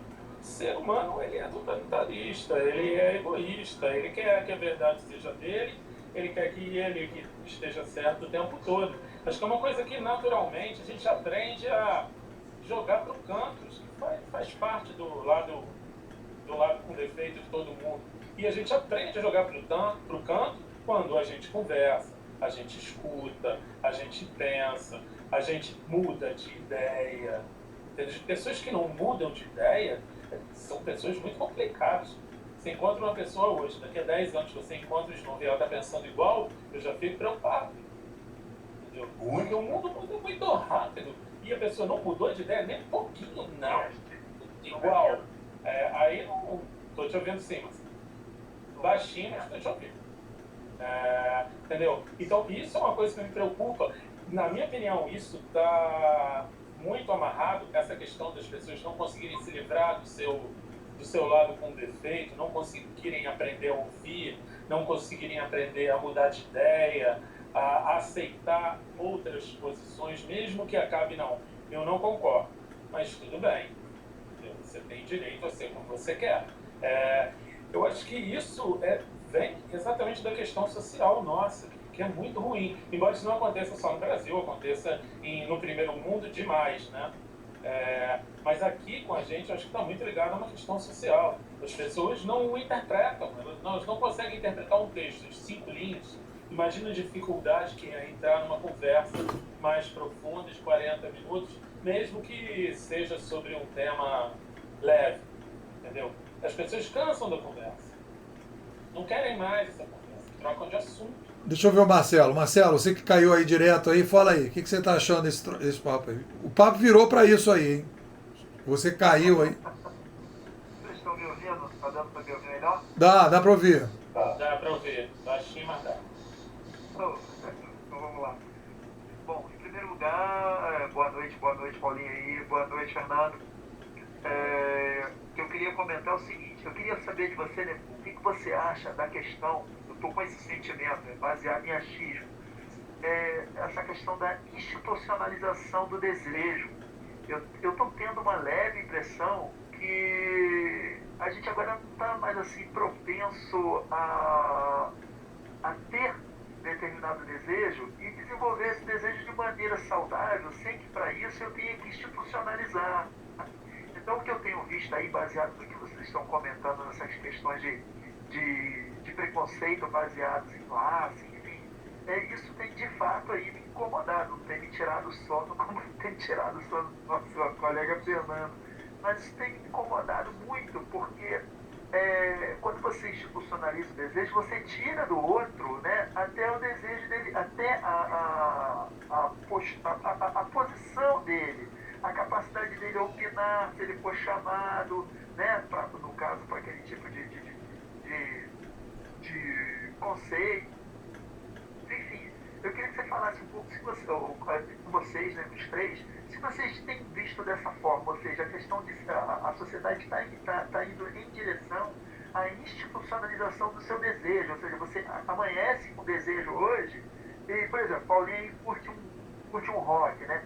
Aí ele vai e institucionaliza o rock. E se eu disser que eu não curto rock, já não sirvo mais para conversar com ele, está institucionalizado, entendeu? Não sendo pagode, até que dá para conversar. Ó, tá vendo? Tudo bem que combinou, beleza, tudo bem. Mas isso está me preocupando muito, essa falta... Entendi o que você está falando. Você está falando assim, que você está falando da institucionalização do desejo, são criações de nichos no Facebook a partir de interesses das pessoas, não é isso? Exatamente. Bom, eu queria primeiro, então, vou responder isso, mas eu queria antes fazer uma ponderação, porque o Fernando falou uma coisa e o Paulo disse que não concordava. E eu quero fazer uma ponderação, que é o seguinte. Eu dou aula há 10 anos. Então eu diagnostico que os meus alunos têm um problema de conversa. Nós temos uma dificuldade muito grande de conversar. A sala de aula tradicional não educou as pessoas para conversar. Educou as pessoas para escutar, anotar, fazer prova, responder, e se não responder exatamente o que o professor disse, não vai levar uma boa nota. Então isso foi, ou seja, atenção total no professor. Não olhe para o seu coleguinha. Não converse com o seu coleguinha. Se você conversar com o seu coleguinha, você vai sair da sala. Proibido conversar com o seu colega. Olha só que coisa autoritária. Tudo bem. Então isso é um problema. A gente tem esse problema. E eu concordo com você nesse aspecto, Paulo. A gente está realmente vivendo esse problema, essa crise. Mas olha só o que é diferente do que o Fernando colocou. Uma coisa é a dificuldade das pessoas em geral escutarem os outros e das pessoas em geral se comunicarem. A outra, Paulo, é um grupo definir uma linha de conduta, se organizar em cima dessa linha de conduta, não mudar mais essa linha de conduta e querer impor essa linha de conduta para toda a sociedade. É bem diferente, porque aí você cria uma situação que é uma situação de ação política da não conversa. A não conversa passa a ser uma ação política. E o mais grave, em função de ser uma coisa fundamentalista, que existe uma verdade absoluta, eu impeço o outro de ter o seu discurso. Eu inviabilizo o outro como ferramenta, que é o que aconteceu nessa eleição. O que aconteceu nessa eleição foi uma coisa gravíssima, que as pessoas não se tocaram. Né? As pessoas não se tocaram porque não sentiram isso da maneira que eu percebo. Porque o que acontece? Foi uma censura. Uma censura deliberada, mas foi uma censura da seguinte maneira. Porque olha só como é diferente.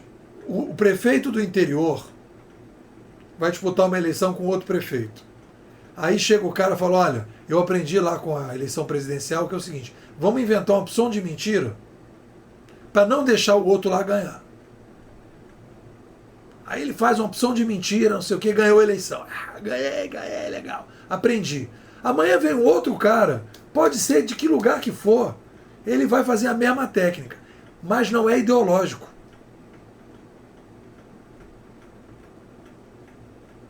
Não é ideológico. O argumento que ele usa não é ideológico. E nesse momento que a gente teve aqui é o seguinte: eu não vou deixar você falar, porque você representa um conjunto de pessoas na sociedade que eu não respeito, que eu quero acabar, que se eu puder destruir, eu vou destruir. Porque eles estão criando a desigualdade na sociedade. Existe um pensamento que é esse. É o mesmo pensamento do árabe com o judeu, que o árabe pensa: eu vou acabar com os judeus para tomar Israel. Então eu vou matar até o último judeu. E o pessoal que é fundamentalista de Israel pensa a mesma coisa. Eu vou matar até o último árabe. Porque o árabe tem que ser exterminado. O judeu tem que ser exterminado. Então o fundamentalismo, o fundamentalista, ele quer acabar com os Estados Unidos. Ele não quer que os Estados Unidos mude alguma coisa. Ele não quer que os Estados Unidos faça algum tipo de alteração na maneira de pensar, na maneira de discutir. Ele quer acabar. Institucionaliza o grande Satã, né? Exatamente. Então ele inviabiliza o discurso do outro em nome de uma classofobia, em nome de uma classe social que tem que acabar, porque é essa classe social que é a provocadora da desigualdade, quando isso não é verdade. Porque se isso fosse verdade, quando você acaba a classe dos ricos, nos países que acabaram a classe dos ricos, não acabou a desigualdade. Ou seja, ou você teve uma equidade, mas a miséria Prevaleceu. você, digamos assim, estatizou a miséria. Então, o que eu quero falar para você, Paulo, é diferente. Isso que você está falando é o meu discurso de sala de aula. Isso que o Fernando está falando não é o discurso de sala de aula. O que o Fernando está falando é o que aconteceu nessa eleição. É um discurso da sociedade. O que o Fernando está falando é uma discussão contemporânea que nós estamos vivendo nesta eleição. O que você está falando, e eu concordo que existe, é o que eu estava discutindo em sala de aula, que é uma discussão filosófica geral sobre o século XXI, sobre a dificuldade de conversar, etc. Mas não tem um grupo de alunos que chegam, até já aconteceu isso uma vez, um grupo de alunos que chegam com uma linha de conduta política dentro de sala de aula e fica lá batendo naquela linha política. É um garoto que pensa de um jeito, é outro que tem dificuldade, é um cara que tem lá seus problemas afetivos. Tudo bem. Entendeu? Bom, então isso é uma coisa. O que o Marcelo está colocando é uma discussão que aí não tem a ver com o Brasil, é uma discussão mundial, universal, planetária, da sociedade humana, que é como é que a gente lida com o Facebook. Isso é uma coisa que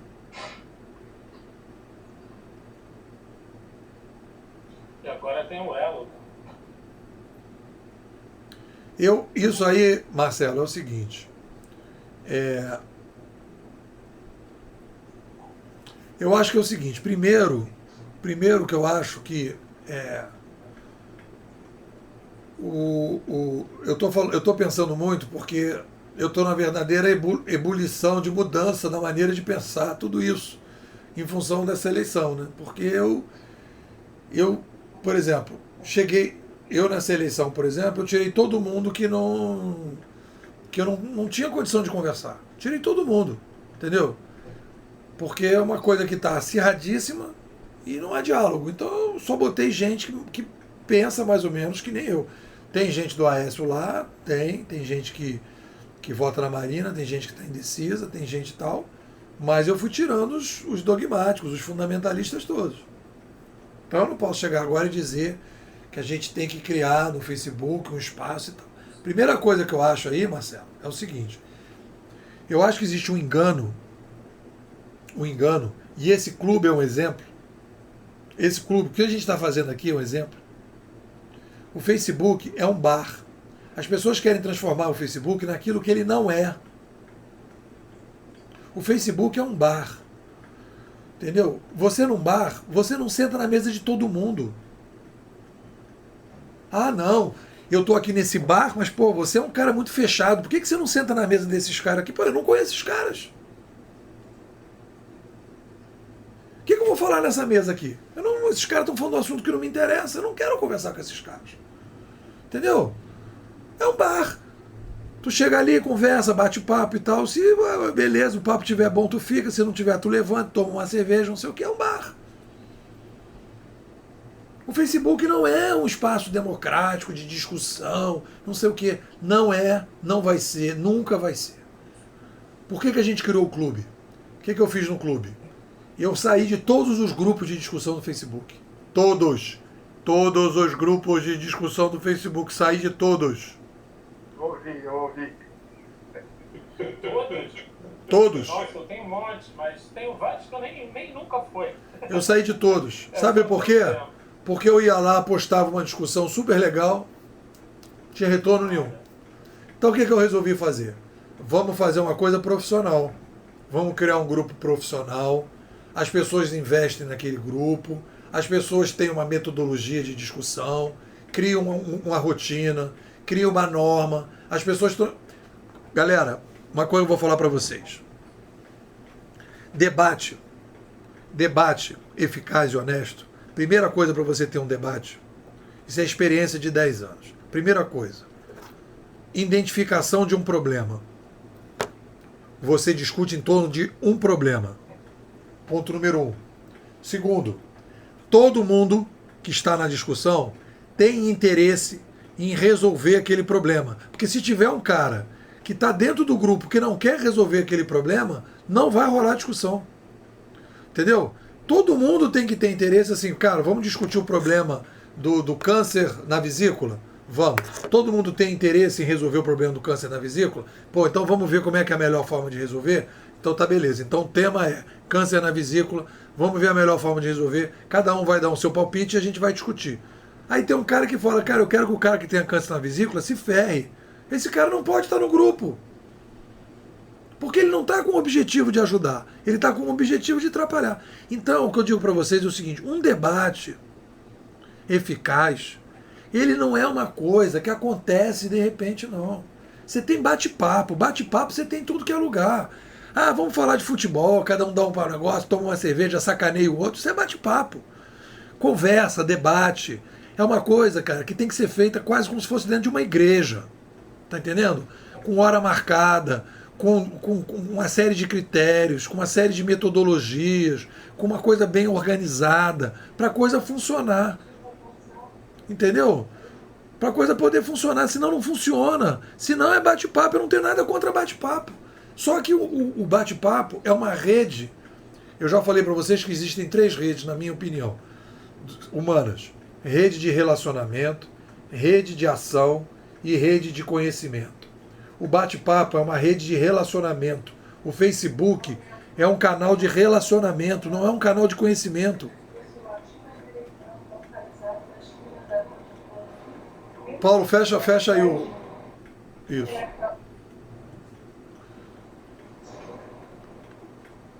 Tá vazando aí o microfone aí, um som. Não, eu tô falando com o Paulo. Entrou um áudio aí. Uma voz, outra voz aí, uma interferência, uma voz feminina. Foi do Paulo. A televisão, não é a televisão? É. Então, o que eu quero dizer, Marcelo, um debate, ele é feito dentro de uma igreja. Igreja no sentido seguinte, é um lugar sagrado. Nesse sentido. Ele só vai ser organizado porque ele é sagrado. Ele tem determinadas regras que têm que ser estabelecidas para que ele possa acontecer de uma forma saudável. O Facebook, ele não é... O Facebook é um bar, é uma rede de relacionamento, não é uma rede de conhecimento. As pessoas querem tirar do Facebook aquilo que ele não é. O Facebook, a única coisa que você tira do Facebook é o seguinte: eu não estou sozinho no mundo. As pessoas gostam de mim. As pessoas curtem o que eu faço. É só isso.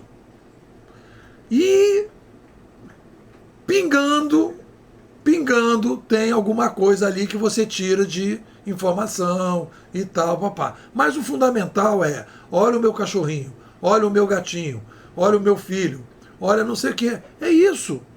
E isso é muito importante para nós, é muito importante para a gente, sabe por quê? Porque a gente vive numa cidade que ninguém conhece mais a gente.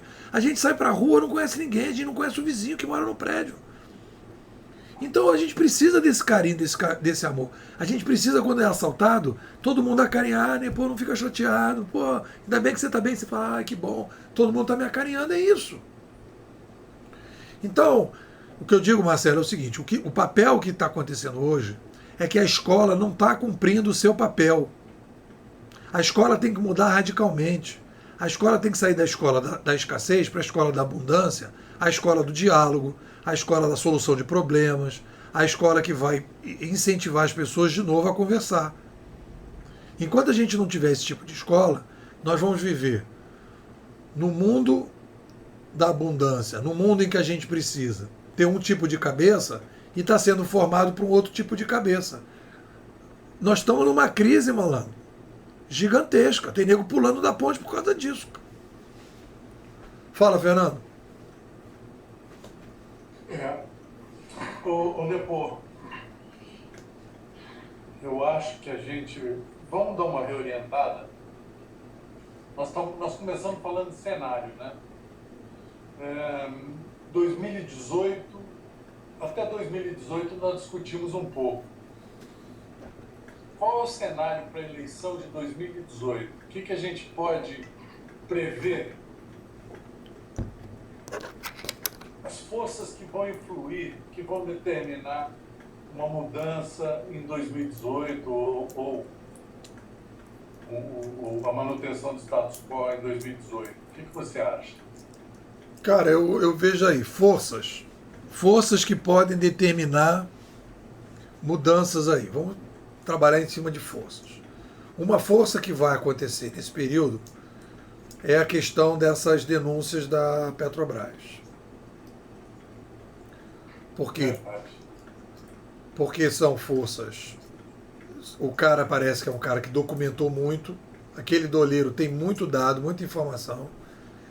E os caras que estão investigando isso lá no Paraná não são os caras que têm muito rabo preso com a estrutura do federal.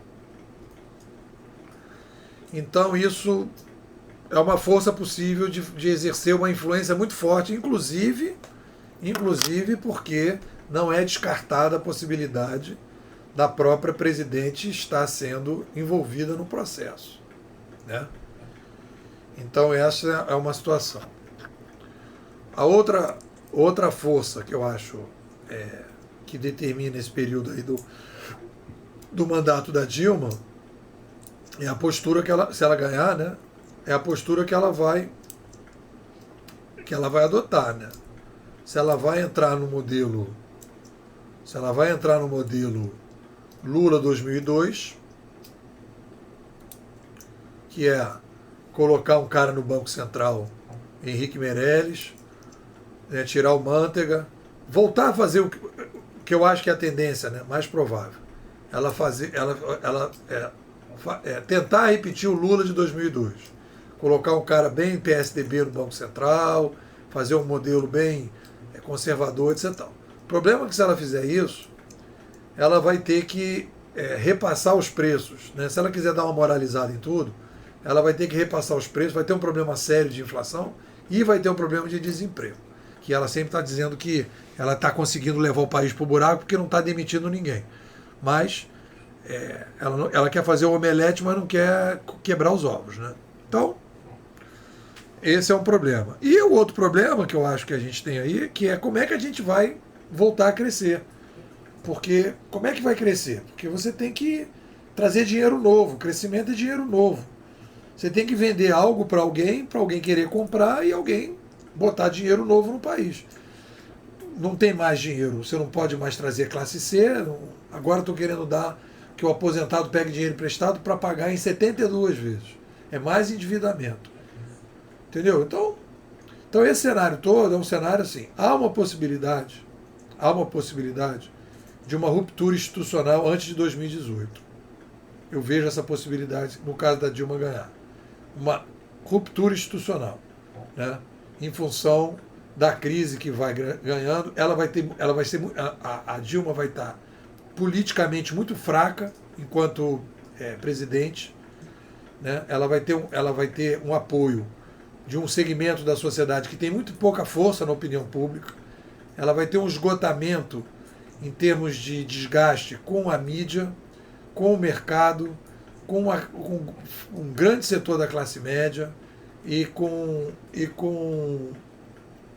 os, de maneira geral, aí, os empresários. Então ela está muito enfraquecida. E ela, para enfrentar essa crise enfraquecida do jeito que ela está, a gente pode ter uma crise institucional muito séria aí. Então, antes de chegar em 2018, eu diria para você que eu vejo um cenário para Dilma muito complicado, muito mais complicado do que para Marina, que também seria muito complicado, e muito complicado para o Aécio. Muito complicado. Porque se a Marina ganhar e o Aécio ganharem, o que vai acontecer? Você vai ter a oposição do PT, né? Essa oposição xiita radical. Né? Esse depende do PMDB. Exatamente. Então, esse é o negócio. 2018, o que eu acho que a gente... Porque uma coisa que a gente tem que pensar depois da morte do Eduardo Campos é que as pessoas trabalham muito em cima de pessoas. Esse é um problema do Brasil. O Brasil é um país monárquico.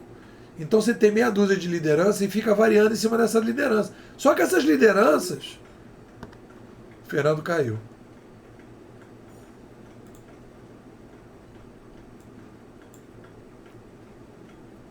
Comentando rapidinho, você Fala. não acha que essa questão de que as pessoas trabalham, que as pessoas pensam em cima de pessoas e não de partidos, não é exatamente porque a gente não tem um partido consistente, nenhum, que seja que você olhe para ele, realmente aquele partido defende ideias e as pessoas daquele partido têm aquelas mesmas ideias.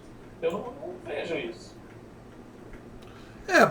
Porque essas agora está aí surgindo essa ideia aí do Partido Novo do Constantino.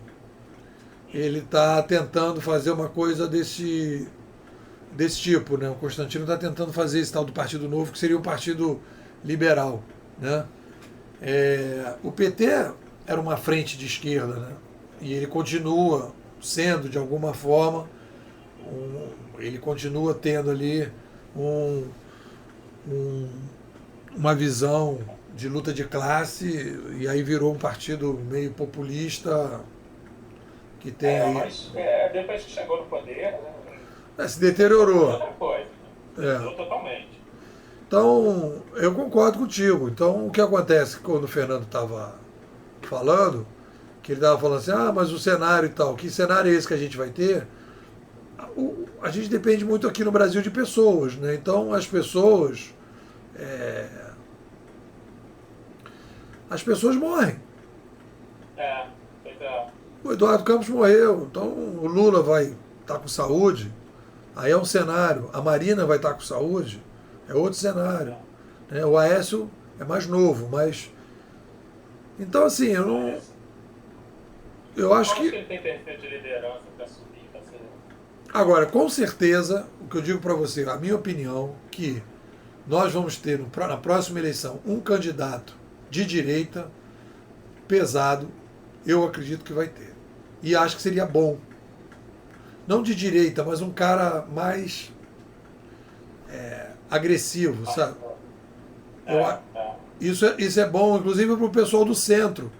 Porque o cara que acaba vindo para o centro é um cara mais moderado, ele não vai bater do jeito que o cara tem que bater. Entendeu? E a coisa está muito troglodita, né? Demais. Então, sim, você não pode. A Marina hoje estava fazendo uma poesia, eu estava vendo ela fazer um comício lá, ela estava fazendo uma poesia. Pô, legal, muita gente gosta, etc e tal, cara, mas, pô, o nego tá vindo com metralhadora, cara. É difícil, cara. É difícil. É difícil. Você acha que o cenário... Mas você acha que a Dilma ganha mesmo? Cara, a Marina se enfraqueceu muito nessa última eleição, né? Essas últimas 2, 3 semanas aí foram... Ela se enfraqueceu muito. E o problema do Aécio é que o pessoal... Tem muita gente ideológica votando na Marina, que não vota no Aécio. Pois é. Apesar de ele estar 10 pontos da Dilma, né? mas eu não acho que ele consegue superar esse pessoal, não. Entendeu? Vamos ver. Vamos esperar para ver o que rola. Fernando? Oi. Voltamos. Beleza. Não, o que eu estava dizendo aqui era que o Brasil tem uma coisa de cenário, as pessoas elas morrem. Então as coisas, então esses cenários eleitorais e começar a falar em nome depende muito de como as pessoas vão estar em 2018, né? O Lula, todo mundo fala Lula em 2018, mas o Lula vai ter saúde para 2018, né? Dizem que ele está cheio de problemas. Ele vai ter saúde? Aí se ele não tiver saúde, quem viria? Né, do PT. Agora, eu vou falar para vocês. Você viu algum quadro? Mercadante. Mas Mas não tem popularidade. Né? não tem. Popularidade não tem. Não tem ninguém com popularidade. Que nem o Lula não tem, porque o Lula, inclusive, não deixa ninguém aparecer. É verdade. A coisa que eu acho, que eu prevejo, aí você vai dizer, está viajando na maionese? Eu digo para você o seguinte, a Dilma vai ter muita dificuldade de fechar o mandato dela. Também acho isso. Entendeu? Ela vai ter muita dificuldade de fechar o mandato, porque ela tem o apoio de um determinado segmento da sociedade, que é um segmento que não tem expressão nenhuma dentro da opinião pública. É um cara que voltou para casa e vai ficar no limbo do país. Eu não estou fazendo um juízo de valor nenhum disso, é a realidade. Quem toca o tambor é o empresariado, é o mercado, é a mídia, é a classe média que lê jornal. Tá entendendo? Então, esse é o segmento que vai ali agora ficar batendo nela, há um desgaste. Eu fiz uma brincadeira uma vez, olha só que eu acho que é uma coisa interessante. O cara fala assim, o desgaste do governo é 40%. Então, 40% das pessoas não gostam do governo. Aí você pergunta o seguinte, mas existe uma graduação de não gostar. Você não gosta quanto de 0 a 10? Né? Qual é o seu ódio do governo de 0 a 10? Se você for medir hoje, por exemplo, depois da eleição, o ódio que as pessoas estão do PT e da Dilma subiu muito. Subiu muito.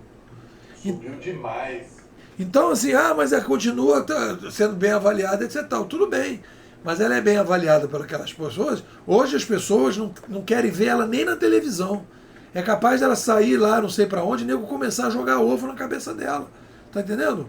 Porque as pessoas, a elite branca tá radicalizada, cara. Tá entendendo? A elite branca se radicalizou.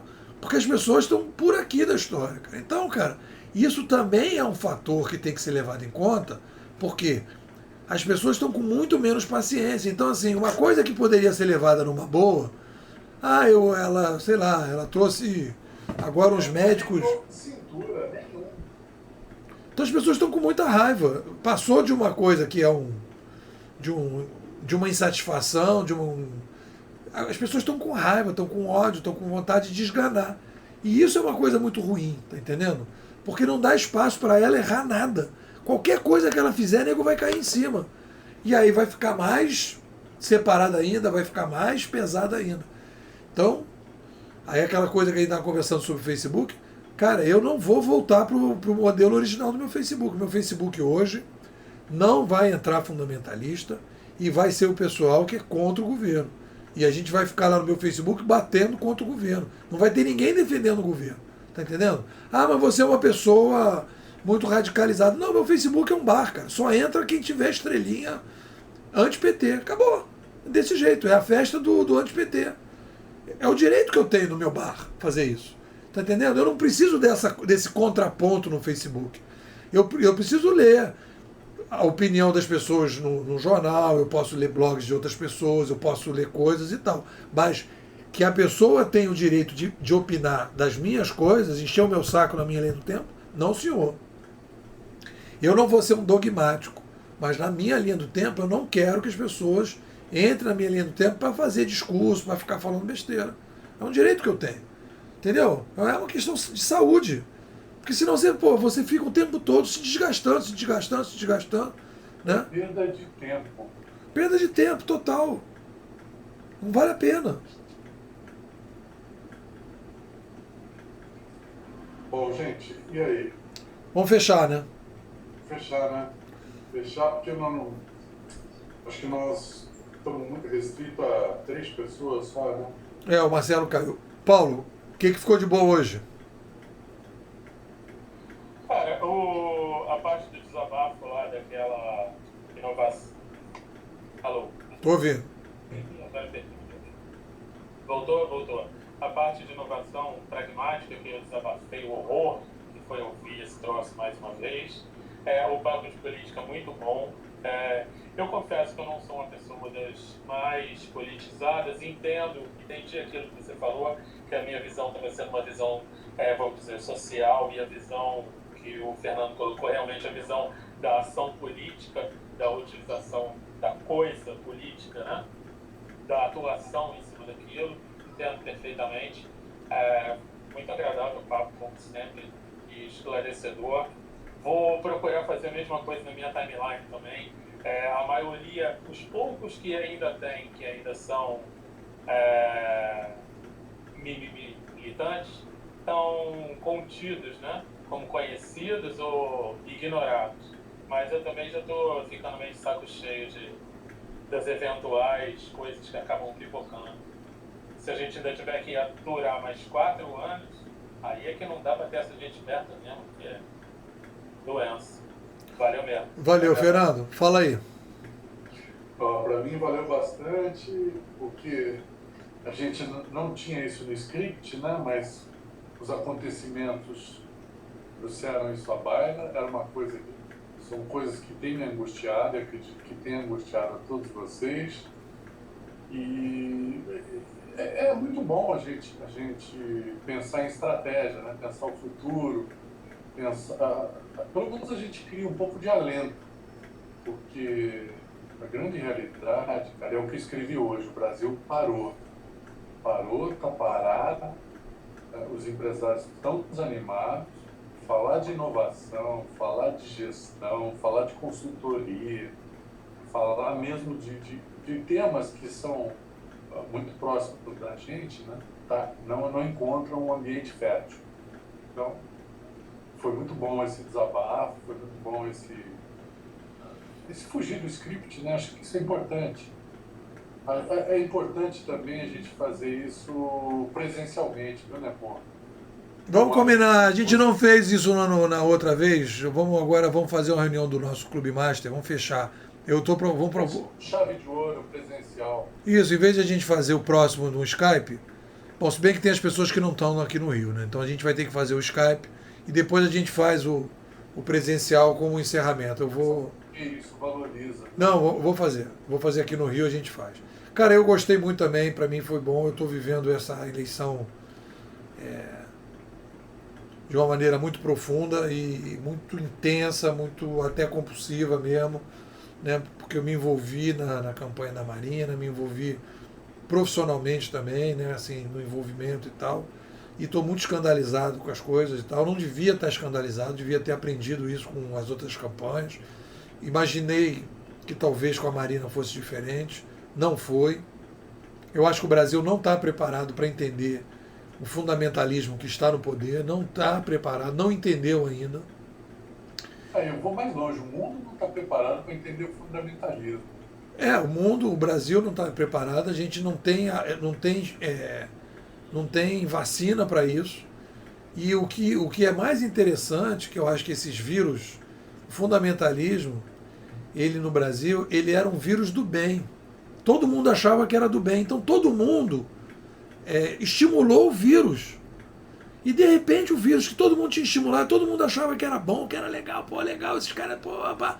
De repente as pessoas falam, caracoles, é isso que eu acho que está sendo a coisa mais chocante de tudo, né?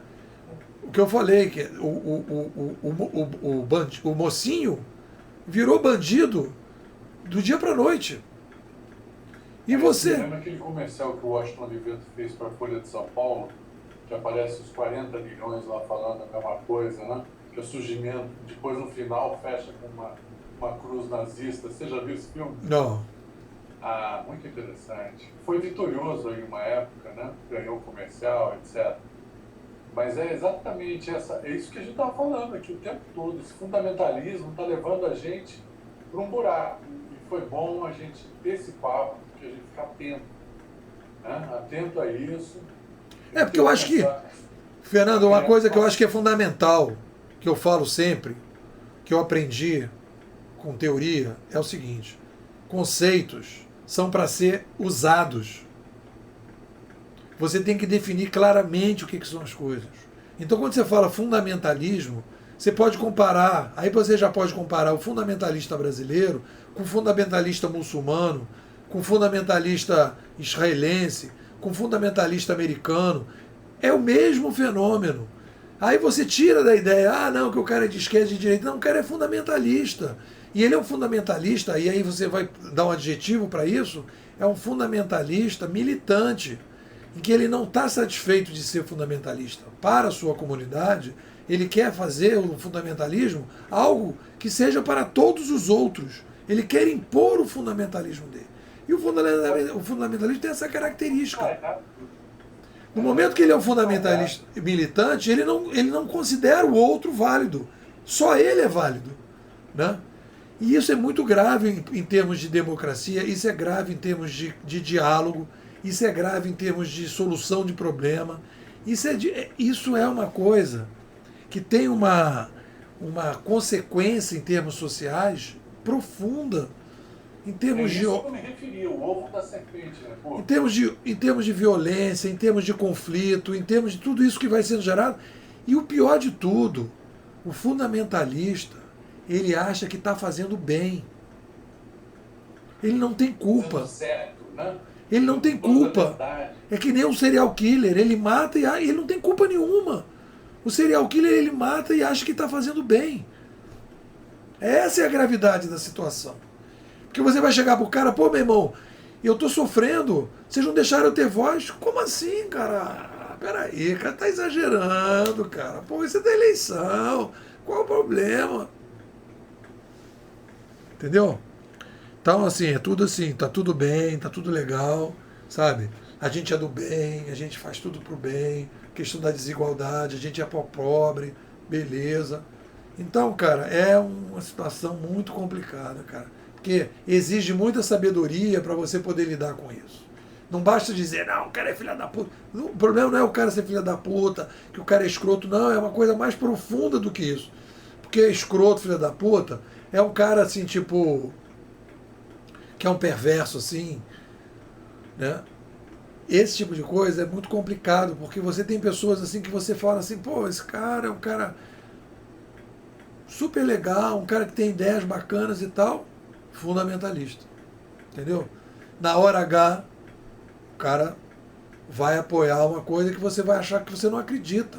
É como se fosse um daqueles filmes assim, que o cara fala uma senha, faz uma hipnose, e ele fala assim, quando você ouvir essa palavra, você sai do seu quarto e mata alguém. É verdade, é verdade. Aí tá tudo acontecendo, etc. Aí chega uma determinada discussão, o cara fala assim, eu sou de esquerda e ele é de direita. Pronto, falou isso, o cara sai da... Ele entra em hipnose e fala, bom, então já separei as coisas, aquele cara ali eu não escuto, esse cara aqui é dos meus, ele está na minha trincheira, aquele cara lá está na outra trincheira, já pega a metralhadora e sai atirando. Acabou, não tem discussão mais. Não tem argumento, não tem nada. Ele só precisa identificar quem são os lados. Identificou os lados, ele já sabe o script, já tá, o código está pronto, já está rodando o sistema e acabou, não tem discussão. E pode ser o cara mais calmo do mundo, o cara mais tranquilo do mundo, mas na hora que acionar o programa, acabou. O cara vai atuar. Comparando o governo atual com o do Fernando Henrique. É o que eles sabem fazer. Exatamente. Exatamente. Ah, você é de direita, você é a favor disso, você é a favor daquilo, etc. Tal. Antigamente era assim, agora é assado. Não, e os fatos podem ser completamente ao contrário. Né? Você pode ter as coisas completamente. Mas a pessoa, porque tem os cínicos e tem os hipnotizados. Os cínicos que eu te falo é o pessoal do topo. E os hipnotizados é o pessoal que está ali Isso é muito sério, cara. Isso é muito sério. A Luciana Genro fazer isso, não tem problema, porque a Luciana Genro tem traço na pesquisa. O problema é quem faz isso e tem 40% na pesquisa. Entendeu? E olha só, é isso que eu digo.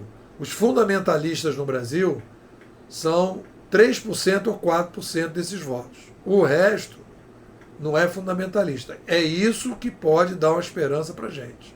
Porque se você tivesse aí 15, 10, 20% de fundamentalista, como tem na Venezuela, aí, malandro, era o passaporte e ir embora.